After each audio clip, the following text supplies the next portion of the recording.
বন্ধুরা, আপনাদের সকলের সুস্বাস্থ্য কামনা করে হোমিও কথার আরেকটি নতুন এপিসোড নিয়ে আপনাদের সামনে হাজির হয়ে গেলাম। আমি হোমিওপ্যাথি প্র্যাকটিশনার রজত বিশ্বাস। আজকে আমরা আলোচনা করব আঘাত, যে কোনো প্রকার আঘাত। আঘাত বিভিন্ন কারণ থেকে হতে পারে। আঘাতের সোর্সের কোনো শেষ নেই। বাড়িতে বসে আপনি কাজ করছেন, সেখানে আঘাত লাগতে পারে, পড়ে গিয়ে আঘাত লাগতে পারে, কোনো কিছু আপনার উপর পড়ে আঘাত লাগতে পারে, আপনি পিছল খেয়ে পড়ে আঘাত পেতে পারেন, কেউ আপনাকে আঘাত করতে পারে, রাস্তাঘাটে বেরোলে আঘাত লাগতে পারে। বিভিন্ন আঘাতের সোর্সের কোনো শেষ নেই। কিন্তু এই আঘাত লাগলে ফলস্বরূপ কী হয়? প্রথমেই ব্যথা, বেদনা। তীব্র ব্যথা হতে পারে, কম ব্যথা হতে পারে, বেশি ব্যথা হতে পারে। তৎসঙ্গে কী থাকে?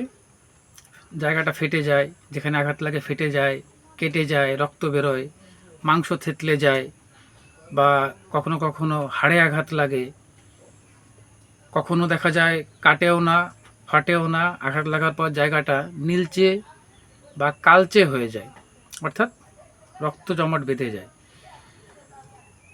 আর আঘাত বেশি লাগে দেখা যাচ্ছে বাড়ির যারা বাচ্চা রয়েছে, যারা সবে হাঁটা শিখেছে, অথবা যারা একটু মানে ছোট বাচ্চা, চঞ্চল প্রকৃতির, এদের আঘাত বেশি লাগে। তো আজকে আমাদের আলোচনার বিষয় হচ্ছে আঘাত এবং আঘাতজনিত যে সমস্যাগুলোর সম্মুখীন আমরা হই। আঘাত থেকে প্রথমেই যে সমস্যাটা আসে সেটা হচ্ছে ব্যথা। তো যদি আঘাতের থেকে আমরা ব্যথা পাই, বা যে কোনো প্রকারের আঘাত, পতনজনিত আঘাত হোক, পড়ে গিয়ে আঘাত হোক, বা আঘাতের থেকে কোনো ধরনের কোনো কমপ্লেক্স তৈরি হলে বা কমপ্লিকেশান তৈরি হলে, সেই জায়গাটা আমরা প্রথমেই একটা ওষুধ, যে আঘাত লাগলে ব্যথা পেলে আমরা প্রথমে একটা ওষুধের কথা আমরা মনে করি হোমিওপ্যাথিতে, সেটা হচ্ছে আর্নিকা মন্টেনা। এই আর্নিকা মন্টেনা যে কোনো আঘাতের জন্য খুবই ফলপ্রসূ এবং ফলপ্রদায়ী। এই ওষুধটা আপনারা বাড়িতে রাখতে পারেন। বাচ্চারা পড়ে গেল, আঘাত পেল, কোথাও ঘা খেলো, আঘাত পেলো, ব্যথা পেলো, আপনারা ডাক্তারবাবুর পরামর্শ নিয়ে বাড়িতে ওষুধটা রাখতে পারেন। সেইভাবে প্রয়োজন মাফিক যেটুকুন দরকার সেটুকুন সেইভাবে আপনারা খাওয়াতে পারেন। সুতরাং বলাই যায় যে আঘাতের প্রধান এবং প্রথম ওষুধ হলো আর্নিকা মন্টেনা। এরপরে ধরেন আঘাতের থেকে আমাদের কেটে গেল, থেতলে গেল, হতেই পারে। আমরা রাস্তাঘাটে বেরোই, কর্মক্ষেত্রে আমাদের যেতে হয়, বিভিন্ন যানবাহন, তা কোথাও আঘাত লেগে আমাদের কোনো মাংসপেশি বা আমাদের যে নার্ভগুলো, মাংসপেশি, এগুলো কেটে গেল, থেতলে গেল, রক্তপাত হলো, তখন জায়গাটা সেপটিক হওয়ার একটা ভয় থাকে।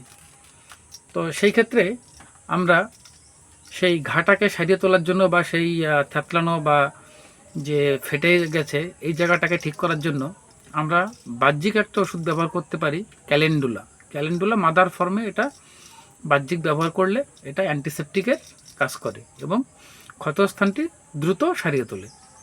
এছাড়া আর্নিকা মন্টেনার সঙ্গে খাওয়া যেতে পারে, ক্যালেন্ডুলাও পোটেন্সি ফর্মে খাওয়া যেতে পারে। এরপরে আসুন, আঘাত লাগলে আমাদের প্রথমে চর্ম, তারপর মাংসপেশি, পেশি থাকে, এরপরে অনেক স্তর আছে, তারপরেই কিন্তু হাড়। তা আঘাত লাগলে হাড়ে আঘাত লাগাটা একেবারে উপেক্ষা করার মতো নয়। অর্থাৎ আঘাত লাগলে আমরা প্রায়শই হাড়ে আঘাত পেয়ে থাকি। তা হাড়ে আঘাত লাগলে আমরা হোমিওপ্যাথিতে কোন ওষুধ রয়েছে যেটা ভালো কার্যকরী?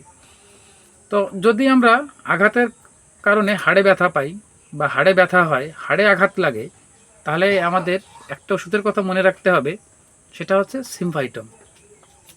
সিমফাইটম ওষুধটা হাড়ে আঘাতের খুব ভালো কাজ করে।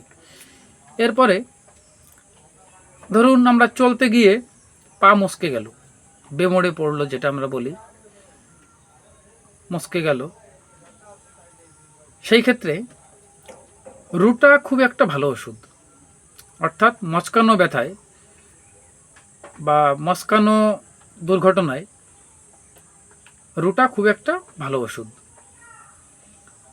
এই মচকানোটা যদি অনেক পুরনো হয়, মানে কোনো একটা সময় মস্কে গেছিলো, আপনি কোনো পেন কিলার খেয়েছেন বা কোনো ওষুধ খেয়েছেন, কিন্তু দেখা যাচ্ছে যে 2 বছর 3 বছর পরে গিয়ে আপনার সেই ব্যথাটা আবার পুনরায় জেগে উঠেছে, আপনার সেই ব্যথাটা আবার পুনরায় হচ্ছে, তখন কিন্তু রুটা ভালো কাজ করবে না। এই ক্ষেত্রে আমাদের পুরনো মস্কানো ব্যথা, এটা মনে রাখতে হবে, পুরনো মস্কানো ব্যথা হলে সেক্ষেত্রে আমরা অ্যামন মিওর ওষুধটা প্রয়োগ করতে পারি।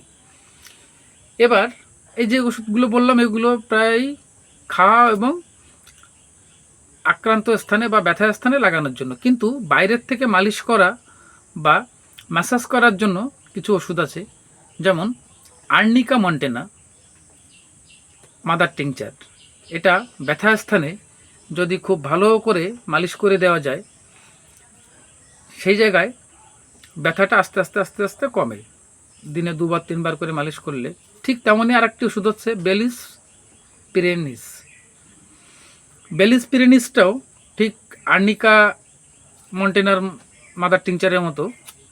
বেলিস পিরেনিস মাদার টিংচার বাইরে থেকে হালকাভাবে ম্যাসাজ করলে বা মালিশ করলে ব্যথা স্থানটা আস্তে আস্তে ব্যথাটা কমে যায়। এরপরে আরেকটা অবস্থা রয়েছে, আমরা যখন কাজ করতে যাচ্ছি, অসাবধানতাবশত হোক কোনো ভারী জিনিস তুললাম, ভারী জিনিস তুলতে গিয়ে যদি আমাদের, প্রায়শই ভারী জিনিস তুলতে গেলে আমাদের উপরের, শরীরের উপরের অংশ এবং নিচের অংশ ব্যালেন্স করে হচ্ছে আমাদের কোমর। তো আমরা উবু হয়ে কোনো ভারী জিনিস তুলতে গেলাম, সেই ক্ষেত্রে যদি আমাদের টান লাগে, কোমরে টান লাগে, ঘাড়ে টান লাগে, এটা আমরা প্রায়শই শুনি যে টান লেগেছে, টান লাগা ব্যথা, বা পরিষ্কার আমাদের গ্রাম্য ভাষায় যেটা খোট খাওয়া ব্যথা বলে, এটা খোট খাওয়া ব্যথাটা বা টান লাগা ব্যথা, যাই হোক না কেন, যদি টান লেগে কাজ করতে গিয়ে কোনো ভারী জিনিস তুলতে গিয়ে টান লাগে, সেই ক্ষেত্রে রাস্টক্স ওষুধটা খুব ভালো কাজ করে।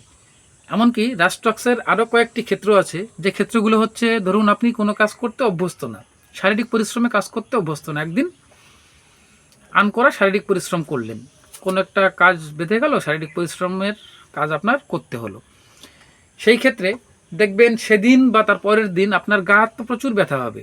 অথবা দেখা যাচ্ছে যে কোনো প্রীতি ফুটবল, প্রীতি ক্রিকেট ম্যাচ আপনি খেলতে গেলেন, প্রীতি কেন বলছি, যে যারা প্রফেশনাল তারা রেগুলার খেলে, রেগুলার না খেললেও প্র্যাকটিসের উপর থাকে, কিন্তু আপনি একদিন হঠাৎ করে খেলতে গেলেন, খেলতে গিয়ে আপনার গা তো প্রচণ্ড ব্যথা হলো, সেদিন রাত্রে থেকেই দেখবেন ব্যথা শুরু হয়ে গেছে, মানে একটা আরামদায়ক ব্যথাটা কখনোই আরামদায়ক না, মানে শুয়ে থাকতে ইচ্ছে করে এই ব্যথাটায়, এবং মানে বেশ একটা ম্যাজমেজে শরীরে ভাব হয়, পরের দিন হাঁটতে পারছেন না, মানে ব্যথা যে খুব টাটানি ব্যথা তা নয়, কিন্তু ব্যথা সারা গা ব্যথা হয়ে গেছে।